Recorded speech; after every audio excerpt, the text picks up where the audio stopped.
Hello everyone, எல்லாரும் எப்படி இருக்கீங்க? டே 19 ஆஃப் இஃப்தார் ஸ்பெஷல் பார்க்கலாமா? அதுக்கு முன்னாடி ஒரு குட்டி ஹதீஸ். இந்த நோன்பு நேரத்தில் நோன்பாளிகள் செய்யக்கூடாத விஷயங்களில் ஒன்று கோவப்படுறது. நோன்பு வச்சிருக்கும் போது கோவம் வந்தால் நம்ம என்ன செய்யணும்னா, யாராவது நம்ம கிட்ட வந்து சண்டையிட்டாலோ பிரச்சனை பண்ணாலோ நான் நோன்புல இருக்கேன் நோன்பாளின்னு சொல்லி அமைதியாக அந்த இடத்த விட்டு போயிடணும். உடனே அவங்களுக்கு பதிலடி கொடுக்க கூடாதுன்னு ரசூல் ஸல்லல்லாஹு அலைஹி வஸல்லம் சொல்லியிருக்காங்க. நார்மலாக நோன்பு வச்சிருக்கும் போது கோவம் வர்றது சகஜம்தான். ஆனால் அந்த கோவத்தை கட்டுப்படுத்தி அதை எப்படி கையாளுறோம்ன்றதுல தான் தெரியும் நம்ம ஈமான் எவ்வளோ ஸ்ட்ராங்காக இருக்குன்னு. பசி, தாகம், சோர்வு இதெல்லாம் மனுஷங்களோட இயல்பு. இது மூணும் ஒன்றா சேரும்போது நார்மலாக எல்லாருக்கும் கோவம் வரதான் செய்யும். ஆனால் நோம்புன்றது கோபத்தை வெல்றதுக்கான ஒரு பயிற்சி தான். கோவத்தை கட்டுப்படுத்துறது பலவீனம் இல்லை. யார் தன்னைத்தானே அல்லாவுக்காக கட்டுப்படுத்திக்கிறாங்களோ அவங்க தான் உண்மையான பலசாலி.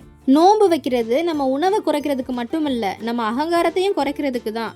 நமக்கு எந்த அளவுக்கு கோபம் குறையுதோ அந்த அளவுக்கு நம்ம இதயம் சுத்தமாகும். நோம்புன்றது பசியோட சோதனை இல்லை, நம்ம பொறுமையோட சோதனை. அதனால இன்ஷா அல்லாஹ் கோவம் வந்தா அல்லாவுக்காக மனம் பொறுத்து அந்த இடத்த விட்டு அமைதியா போயிருங்க. சரி, இன்னைக்கு நம்ம வீட்டில் இஃப்தாருக்கு என்ன ஸ்பெஷல்னா நோம்பு கஞ்சி, சர்பத், ரோஸ் மில்க், வாட்டர் மெலான், மசால் வடை தாங்க.